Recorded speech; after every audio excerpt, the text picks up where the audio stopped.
l'idée, c'est vraiment de regarder ensemble sur quoi on travaille. Étant donné que c'est la première édition, on va aussi faire une petite rétroaction sur le début de l'année, qu'est-ce qui a été développé, les nouvelles fonctionnalités. Ensuite de ça, on va regarder ensemble sur quoi on travaille. Je pense que ça va être vraiment le cœur aujourd'hui de la présentation. On veut recueillir votre feedback, vos réactions, vos impressions. Donc, c'est un peu ça l'idée aussi.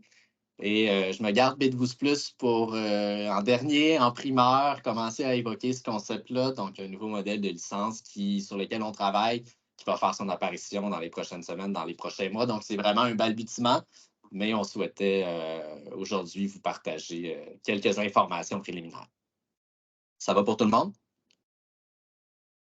Excellent. Mais je commence avec B12 en chiffres. Quand je faisais les statistiques moi-même de mon côté, un peu pour vous présenter, mais on est rendu où, qu'est-ce qui se passe. Puis même moi, j'ai été surpris quand on a vu ces résultats-là. Si je me base sur un mois, donc du 16 avril au 16 mai, donc un constat mensuel, on a 17 291 connexions sur la plateforme. Ce n'est pas des utilisateurs uniques, mais c'est des comptes actifs qui se connectent, qui consomment des contenus, des programmes de renforcement. On a 236 licences concepteurs. Donc, notre communauté B12, notre communauté de concepteurs, on parle de 236 personnes, ce qui commence quand même à être un chiffre intéressant. 1691 programmes complétés, 15 000, 14 000 séquences complétées. Et on parle de 98 000 activités. Donc, c'est pratiquement 3 000 activités complétées par jour. Donc, on commence à avoir quand même beaucoup en un mois, sur un mois. En un mois. Donc, on commence à avoir beaucoup d'activités sur la plateforme. Ça témoigne un peu de la croissance qu'on a aussi dans les derniers mois, dans les dernières années. Mais je trouvais ça intéressant de commencer avec cette mise en bouche. Rapidement, ça me permet d'amener la notion de support. Je pense que vous connaissez bien. Je voulais réitérer ces principes-là. Notre adresse support, qui est vraiment notre point de contact centralisé, évidemment pour le support technique, mais aussi pour les demandes. Vous nous écrivez pour des demandes d'ajustement, de modification, des idées à l'intérieur de B12, des problèmes utilisateurs. Donc, n'hésitez pas, continuez à nous écrire. Je prends aussi l'occasion pour réitérer notre engagement de prise en charge en moins de 2 heures. Je montrais les statistiques, qu'on commence à avoir beaucoup de gens dans la plateforme, beaucoup de monde, mais pour nous, c'est quand même un axe qui est hyper important. Quand vous parlez au support, vous parlez à moi, vous parlez à Charles-Olivier, vous parlez aux bonnes personnes, puis on veut vraiment s'assurer de prendre que la prise en charge continue à être extrêmement rapide. Puis une autre statistique intéressante, 90% des billets qui sont fermés résolus en moins de 4 heures. Donc, non seulement on veut assurer un suivi rapide, mais on ne laissera pas traîner non plus des problématiques, des enjeux, et ainsi de suite. Donc, ça fait toujours vraiment partie de notre ADN. Notre équipe de développement, on a rarement l'occasion de les mettre de l'avant, d'en parler. On a maintenant 4 développeurs qui sont à temps plein dans B12. On a un petit nouveau qui est avec nous, en fait, qui n'est plus vraiment un nouveau, là, qui est là depuis plus d'1 an, Lilian. Sinon, le reste de l'équipe est là pratiquement depuis la création de l'entreprise. Donc, une belle continuité, une stabilité derrière. Donc, voilà, c'est les gens qui sont dans le code, les 2 mains dans le code, qui construisent la plateforme avec nous. Je termine la mise en bouche un peu plus admin avec nos certifications ISO. Ce n'est pas nécessairement une information nouvelle, mais je tenais quand même à l'amener.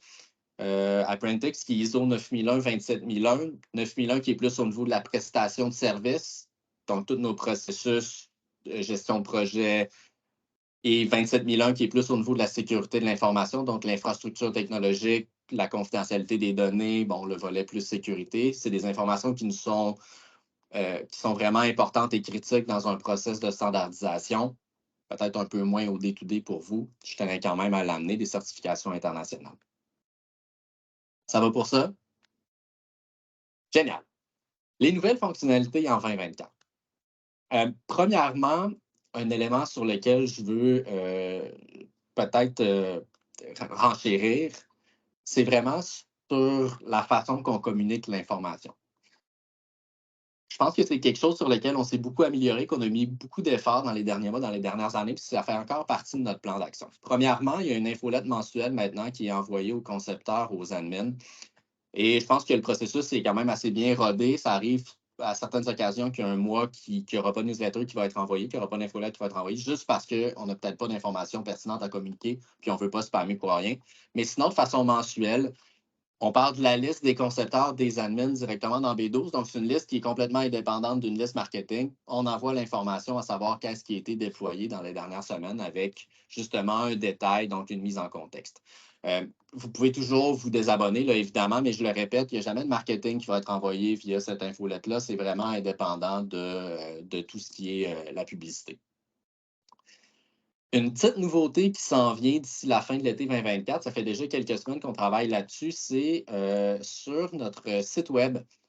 Vous allez avoir un endroit en ce moment qui est live, mais qui est caché, donc qui est accessible, mais qui est caché. L'information n'est pas à jour, mais vous allez avoir un endroit où on va venir répertorier à toutes les fois qu'il y a une mise à jour, qu'il y a un déploiement d'une nouvelle fonctionnalité.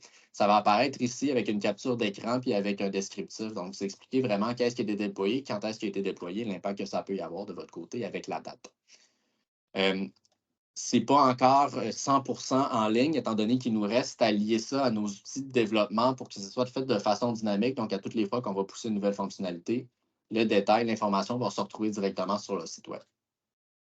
Je termine avec ça. C'est souvent des questions qui nous sont demandées aussi de notre côté via le support. Ça fait du pouce un peu sur Isabelle, ce que tu disais tantôt. Tous les ateliers, si on fait la captation vidéo, on les enregistre puis on les dépose sur un site web, sur une page web qui est accessible via la pastille de votre profil directement dans B12. Donc, en tant que concepteur, en tant qu'admin, vous avez accès à ce menu-là. Sur ce menu-là, vous avez les ateliers de l'an dernier et vous avez les ateliers de cette année aussi qui sont disponibles. Au niveau des fonctionnalités, qu'est-ce qui a été déployé depuis 2024? On parle de 91 optimisations, correctifs, nouvelles fonctionnalités dans les 5 derniers mois. Donc, ça fait quand même beaucoup de choses. Je ne veux pas retomber sur chacune d'entre elles. Ça prendrait beaucoup trop de temps. J'en ai ciblé quelques-unes, les principales. 91, 91 fonctionnalités de développer, de déployer. Des fois, c'est de l'optimisation des correctifs. Ce n'est pas nécessairement quelque chose que vous allez voir, que vous allez constater. On parle d'environ un release par jour, ce qui est quand même une bonne vélocité.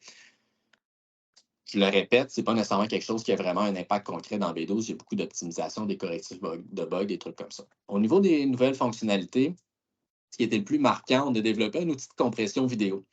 Maintenant, quand vous uploadez, quand vous téléversez une vidéo en local, donc de sur votre poste dans B12, on va automatiquement la compresser pour s'assurer que ça soit beaucoup plus digeste pour les utilisateurs. On a encore des utilisateurs, des fois, au niveau de la bande passante, c'est plus difficile, ou même des fois des captations vidéo. Bon, il y a beaucoup de cas de figure où on avait des vidéos qui étaient beaucoup trop lourdes, puis ça venait difficile pour les apprenants à consulter. On n'est pas sur un YouTube, là, mais on a quand même quelque chose de solide qui fait vraiment le travail. Ensuite de ça, on a les filtres avancés dans l'onglet statistiques. Dans l'onglet statistiques, dans B12, vous avez maintenant la possibilité d'ajouter des filtres et des groupes de filtres. Donc, vous aviez initialement la possibilité d'avoir des et des ou. Maintenant, vous avez la possibilité de faire des groupements. Vous avez également la possibilité de sélectionner des règles contient, ne contient pas, donc pour éliminer de la donnée aussi au niveau des filtres. Je ne passerai pas dans le détail, c'est assez standard par rapport au système similaire, par rapport au système de traitement de données. Mais sachez qu'au niveau de la vue statistique, maintenant, les outils sont en place pour vraiment créer des rapports assez poussés, assez avancés, toujours avec la possibilité d'enregistrer ces vues-là, de les partager à l'externe via des adresses courriel et ainsi de suite. Pardon. Ensuite, vous avez le nouvel onglet Observation. Donc, dans B12, vous avez maintenant un onglet qui se retrouve sous les tableaux de bord qui donne accès aux formateurs, aux superviseurs, concepteurs, l'accès aux grilles d'évaluation sans avoir à passer par des activités, des séquences. C'est une fonctionnalité qui nous a été beaucoup demandée dans les derniers mois. Et donc, ça vous donne la possibilité, par exemple, d'aller remplir une auto-évaluation pour un employé directement à même cette interface-là. Donc, ça simplifie beaucoup l'expérience utilisateur. C'est une fonctionnalité qui risque encore là d'évoluer dans les prochains jours, dans les prochaines semaines, dans les prochains mois. C'est maintenant déployé, c'est accessible, c'est disponible. Ensuite de ça, les règles dynamiques en version 1 qui ont été déployées. Les règles dynamiques, ça nous permet d'associer des fonctions dans B12 à des événements précis. C'est quelque chose qui va vraiment être évolutif. Ça fait longtemps qu'on en parle, j'en ai parlé beaucoup même avec certains d'entre vous. Un exemple concret qui est disponible en ce moment dans B12, c'est la possibilité à un utilisateur de renseigner lui-même ses champs personnalisés. Donc, par exemple, vous avez un champ personnalisé dans B12 qui demande à l'utilisateur dans quelle direction il appartient. L'utilisateur, à sa première connexion, va pouvoir renseigner lui-même ce champ-là. Et par la suite, on va pouvoir mettre des règles de redondance dans le temps. Donc, par exemple, à tous les 6 mois, j'aimerais ça que les utilisateurs mettent à jour leur information dans le profil. Donc, on peut partir ce prompt-là. Et dans 6 mois, bien, on va redemander l'information. Hey, y a-t-il eu des changements? Non, parfait, c'est bon. Oui, j'ai changé de direction. OK, réajuste, et ainsi de suite. Donc, pour faire évoluer l'information pour les utilisateurs. Ensuite de ça, un petit changement qui est aussi disponible, c'est la possibilité d'avoir accès aux séquences en mode plein écran. C'est une petite distinction.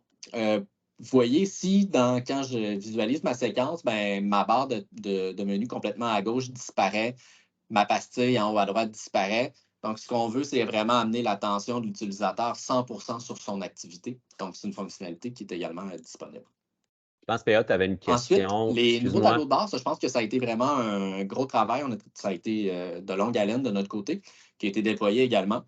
Euh, et donc, il y a eu d'ailleurs un atelier vidéo un atelier en fait qui a été présenté là, dans les dernières semaines.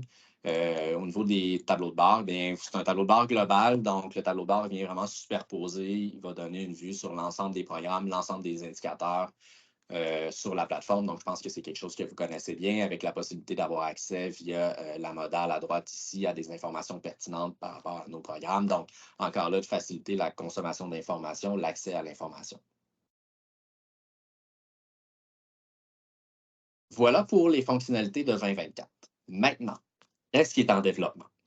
Euh, je souris, on est super excités par celle-là ici, la refonte complète du studio. Qui est un travail colossal. Ça fait longtemps qu'on en parle de notre côté. Pour vous dire, le studio, depuis 2009, il n'y avait pas eu de refonte visuelle. On n'avait pas modernisé l'interface. Donc, c'était vraiment la dernière section dans B12 qui restait à faire évoluer sur notre nouveau design system. Puis la raison, c'est que c'est quand même un très, très gros travail.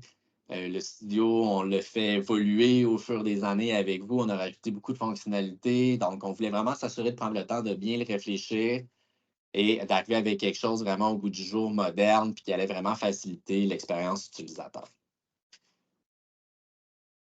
Un des éléments qui était vraiment au cœur, c'est l'expérience concepteur. Donc, la notion de WYSIWYG dans le studio. Quand je conçois, quand j'édite mon activité, d'avoir une répercussion instantanée, que ça soit dynamique avec ce que l'utilisateur voit. Donc, de ne pas avoir nécessairement à passer par le mode preview, donc de voir puis de constater en temps réel les changements, les modifications aux activités. L'aide à la création. Vous savez, dans B12, on a plusieurs options. Il y avait plusieurs toggles, des fois qui étaient peut-être pas nécessairement aux bons endroits et des fois qui n'étaient pas nécessairement très, très clairs. Par exemple, le mode examen. Mais là, je veux mettre le mode examen. OK, ça fait quoi le mode examen? Concrètement, c'est quoi l'impact? C'est quoi les changements? Donc, de s'assurer que oui, on va réorganiser de façon plus naturelle l'information qui est à la bonne place, donc toutes les options, les configurations, le paramétrage, mais aussi s'assurer que pour chaque fonctionnalité, ça soit clair, qu'il y ait une aide contextuelle, qu'on vienne vraiment le positionner. À quoi ça sert, ça va être quoi les impacts pour qu'un utilisateur qui arrive dans B12, il soit open running, qu'il soit capable d'utiliser le studio, puis qu'on enlève ces petites zones grises-là euh, au niveau de la compréhension. L'utilisation des gabarits. Donc, vraiment les templates, les gabarits, de pouvoir créer, réutiliser, partager à l'intérieur de l'organisation. Tout ce qui est données statistiques. On a des tableaux de bord qui sont, je pense, très performants, qui ont été bien construits, bien bâtis pour les données apprenants, mais on veut donner la même information pour les concepteurs. Donc, s'assurer qu'on va transmettre l'information pertinente aux concepteurs par rapport à leur programme. Donc, dans une optique de conception. On a déjà certains éléments là, dans B12 au niveau du taux de réussite des questions, par exemple, les coefficients de difficulté et tout ça. Bon, là, c'était de ramener ça vraiment dans une interface spécifique. Finalement, quand on parle de facilité, coordination à l'intérieur de l'organisation, de s'assurer que la notion de partage et de collaboration pour les concepteurs à l'intérieur de l'organisation soit vraiment facilitée, que ce soit par rapport au sujet de connaissances, la réutilisation de matériel existant, d'activités existantes, de programmes existants, s'assurer qu'on ait des banques qui soient beaucoup mieux consolidées, puis plus faciles à partager, mieux répertoriées également. Programme bilingue. En ce moment, dans B12, j'ai un programme français, j'ai un programme anglais, j'ai 2 tableaux de bord, j'ai 2 programmes à diffuser. Maintenant, on va avoir un programme français qu'on va pouvoir traduire. Et finalement, le mode révision. Mode révision accessible pour des utilisateurs internes, donc des concepteurs, des admins, des gestionnaires qui auront un compte dans B12, mais aussi pour des collaborateurs externes, donc via un lien qu'on leur partage. Puis je pense que ça, on ne réinvente pas la roue encore, ça existe dans des outils auteurs, mais on va avoir ça à l'intérieur de B12. Je vous montre des interfaces maintenant. Donc, concrètement, ça ressemble à quoi? Ici, je suis vraiment sur des mock-ups. C'est très, très brut. Donc, c'est des interfaces qui sont en mode design. C'est vraiment pour vous montrer les concepts. Premièrement, quand je vous parle de WYSIWYG, ben, c'est ce qu'on veut dire. Donc, notre écran est divisé en 2 zones bien distinctes. À gauche, j'ai la création de mes activités, puis à droite, j'ai la prévisualisation qui se fait en temps réel. Donc, on peut s'imaginer que je crée du contenu, que je change mon image, ben, je vais le voir apparaître tout de suite à droite. Je vois exactement c'est quoi le rendu au niveau de mes utilisateurs, mon apprenant, avec toujours cette notion-là de ordonnance par mes séquences, mes activités, que je vais pouvoir, avec du drag and drop, réordonnancer, réajuster. Quand je vous parlais d'aide contextuelle, ben voilà, au niveau des options, on s'assure de ramener ça à la bonne place, au bon niveau. On va réutiliser beaucoup la modale qu'on a vue au niveau des tableaux de bord. Ça fait partie de notre nouveau design system dans B12. Beaucoup plus clair, beaucoup plus facile d'utiliser. Puis pour chacune des options, vous voyez, on va avoir une aide contextuelle qui va être disponible. On va venir décrire c'est quoi la tâche, à quoi ça sert, pourquoi qu'on l'utilise, dans quel contexte. Le mode révision. Donc, la façon de partager, je peux partager le lien, je vois les commentaires qui sont affichés, j'ai un timestamp, j'ai le nom de la personne et une interface ici, bon, je vais voir mon activité, je vais être en mesure d'ajouter mon commentaire, d'annoter et ainsi de suite. Finalement, la traduction. Donc, je vous parlais, la traduction va se faire en temps réel à l'intérieur même de la séquence. On s'est beaucoup inspiré des CMS, par exemple, donc des outils de conception web dans ce cas-ci. Donc, je vais avoir la version qui va s'afficher, je vais pouvoir faire la traduction en temps réel.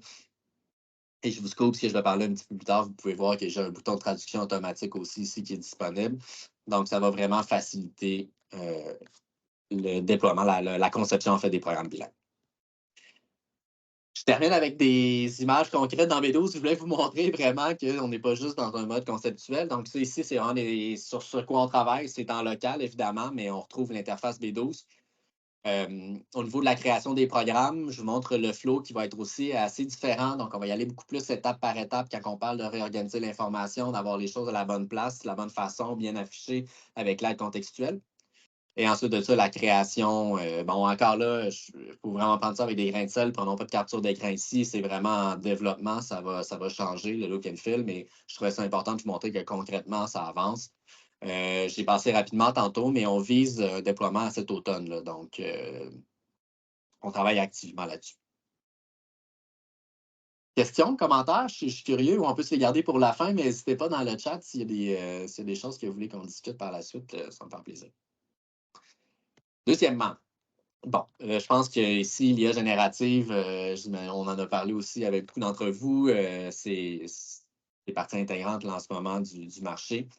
On travaille sur quatre éléments. Premièrement, la génération d'un programme de renforcement à partir d'un contenu. Là, on est dans un programme automatisé à 100%. Je vais pouvoir intégrer un contenu PowerPoint puis développer un programme de renforcement. Ensuite de ça, on travaille sur des composantes qui sont plus spécifiques, comme pour les concepteurs, on a essayé de voir qu'est-ce qu'ils demandent, où on pourrait utiliser les AI pour sauver du temps. Par exemple, les messages de notification, avec la possibilité peut-être de donner de l'intonation. Est-ce que je suis dans un contexte plus humoristique, plus sérieux et tout ça, donc de pouvoir gérer le message aussi derrière. Les rétroactions, les messages d'intro et de conclusion. Donc, de pouvoir, oui, générer un programme de A à Z, mais aussi à l'utiliser à parcimonie dans la conception d'un programme pour sauver du temps. C'est un peu notre idée derrière. Je vous présente notre concept en ce moment, et là, je suis sur l'élément 1. On a un prototype fonctionnel en ce moment pour la génération d'un programme à l'aide de l'intelligence artificielle de A à Z. Je reprends la capture d'écran que je vous ai montrée un petit peu plus tôt. Donc, quand je vais développer mon programme, je vais avoir une option qui va me permettre, à partir de ChatGPT, à partir de l'IA générationnelle, on va téléverser notre contenu En ce moment, on travaille sur du contenu écrit, là, c'est plus simple, donc un PP, un PowerPoint, un Word, donc une séance de formation. Première étape, c'est qu'on va définir les objectifs pédagogiques. En ce moment, on se base sur les niveaux de Kirkpatrick pour voir c'est quoi le niveau d'évaluation qu'on veut aller chercher. Sur notre preuve de concept, on est sur les 3 premiers niveaux. Évidemment, c'est le sujet à discussion encore une fois. Donc, je téléverse mon contenu. On va élaborer les objectifs pédagogiques. Le concepteur va être en mesure ici d'approuver, de modifier, puis peut-être même de relancer l'algorithme si on se rend compte que, parce qu'en ce moment, il y a un peu de ça avec l'IA générative, il y a beaucoup de notions d'aléatoire, donc de pouvoir relancer potentiellement le script.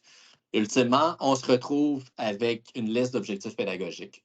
À partir des objectifs pédagogiques et du contenu, on va définir nos sujets de connaissances. On va se baser ici sur des règles d'affaires. Encore là, c'est un prototype, mais on va se baser sur le nombre de mots, par exemple, au niveau du contenu, pour définir un nombre de sujets de connaissances. Puis à partir des sujets de connaissances, on va développer nos activités, notre programme de renforcement. Encore là, les règles, c'est des règles d'affaires. Donc, ce qu'on va dire, c'est que, par exemple, si j'ai 5 sujets de connaissances, on va faire 10 questions par sujet de connaissances, donc 50 questions. 10 par sujet de connaissances, facile, moyen, difficile. Et ce qu'on vient rajouter, c'est les principes pédagogiques. Donc, il y avait un atelier la dernière qu'on a fait sur la rédaction des bonnes questions. On est vraiment parti sur ces concepts-là. L'article est disponible dans l'article de blog, notamment, pour ultimement sortir un programme de renforcement de A à Z. En ce moment, ce qu'on a comme output final, c'est 100% fonctionnel. Ça va nous sortir les 50 questions, sujet de connaissance, niveau de difficulté, mais on a encore des enjeux avec la qualité pédagogique. Donc, c'est là-dessus qu'on travaille vraiment au niveau du prompt. Et là, Louis n'est pas là pour me corriger, mais par exemple, on se retrouve avec des questions où la réponse va être dans la question, où les distracteurs, pardon, j'ai tout le temps le mauvais lien, les distracteurs ne sont pas présents. Donc, on travaille vraiment à raffiner ces éléments-là. Ça fait du sens pour ça? Et finalement, la traduction d'un programme à l'aide de l'intelligence artificielle. Et là, j'ai une petite preuve de concept à vous montrer en ce moment. Il est disponible dans B12. Je vais aller ici dans mon programme. Et je vais nous dupliquer, faire une version anglaise. Donc, mon programme est version anglaise. C'est pas disponible à vous, c'est de notre côté seulement en ce moment. Je tenais quand même vous le montrer. On n'est pas encore prêt à le déployer et vous montrer un peu où on est rendu. Donc, vous voyez ici, j'ai une option qui me permet de traduire le programme. Je vais choisir la langue de destination, donc la langue anglaise, puis je vais traduire. Et là, c'est là que ça nous prendra encore la petite musique d'ascenseur. En arrière, on a ChatGPT, on utilise l'intelligence artificielle, on a testé DeepL, on a testé plein de moteurs derrière. L'intelligence artificielle est quand même encore le plus performant, qui va traduire notre programme de A à Z. Et là, en fait, les problématiques qu'on a en ce moment, c'est que c'est très aléatoire. Donc, dans certains cas, je vais lancer le prompt, il va traduire 80% de mon contenu. Des fois, c'est 90% de mon contenu. Des fois, c'est 60% de mon contenu. Donc, ça dépend vraiment de l'information qu'il reçoit. Des fois, il n'est juste pas capable de la traiter. Vous voyez, la technologie évolue comme les modèles évoluent hyper rapidement. Bien, on suit la tendance aussi avec le versionning. C'est clair que ça va s'améliorer. Mais en ce moment, on a quand même un résultat qui est relativement très intéressant. Vous voyez, mes séquences sont traduites. Certaines activités qui ne le sont pas, qui n'ont pas passé. Par contre, je suis capable de voir que j'ai des séquences qui sont complètement traduites, questions, feedback. Donc, on a quand même un engin qui fonctionne. On a une preuve de concept qui est fonctionnelle. On n'est pas encore prêt à déployer ça dans un environnement de production, mais sachez que ça s'en vient également.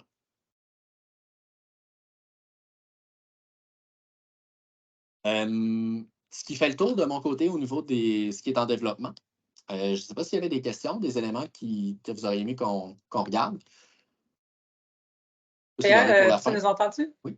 Oui, il y a quand même plusieurs questions là, dans le chat. Okay. Oui, donc on peut peut-être les passer. On peut peut-être les faire, puis ensuite de ça, je passerai sur B12+, on pourrait peut-être répondre aux questions, puis je le ferai par la suite. Je remonte au départ. Veux-tu que je tâche? C'est cool. Ben écoute, je les regarde.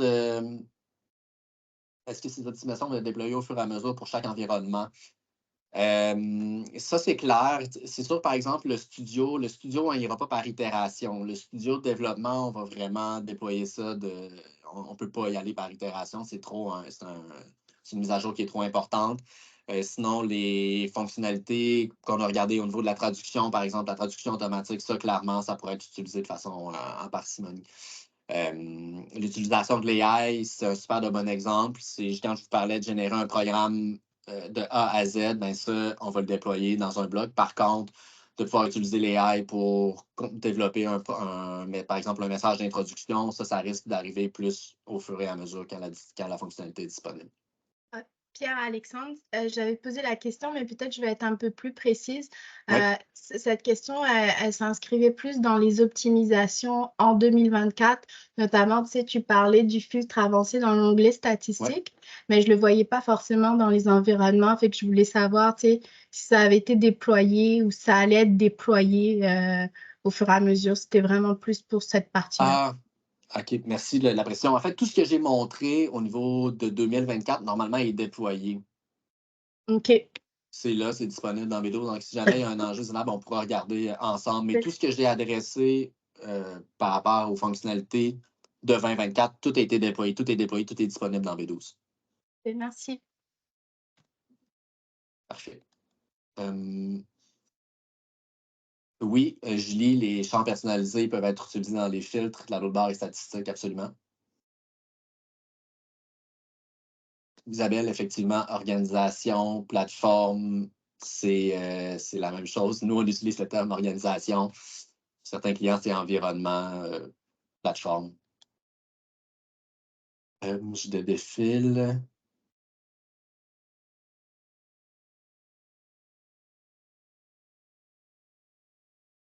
C'est un super de bon point, Isabelle, absolument. La vue, en fait, je réponds à la question au niveau de l'interface visuelle pour les programmes dans le studio.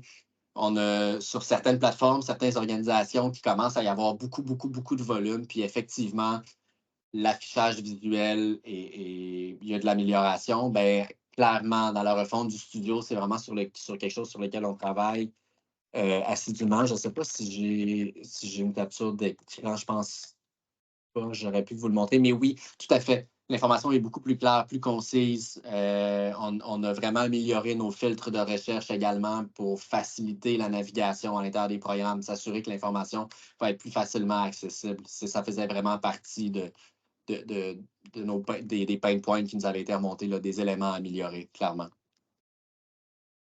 Peut-être pour faire du pouce sur la question de Julie juste avant, là, pour identifier les écarts du niveau de difficulté puis le niveau de réussite des questions. Là, ça fait partie aussi de nos réflexions de donner une espèce de tableau de bord du concepteur qu'on n'a pas vraiment exploité encore beaucoup. On a les taux de réussite dans le studio, mais comment est-ce qu'on peut faire sortir des informations pertinentes pour un concepteur qui veut savoir, OK, cette question-là, tout le monde la rate, pourquoi? Donc, ça fait partie des choses sur lesquelles on veut s'assurer que vous avez un peu votre vue intéressante, pertinente à nous quand vous rentrez dans le studio.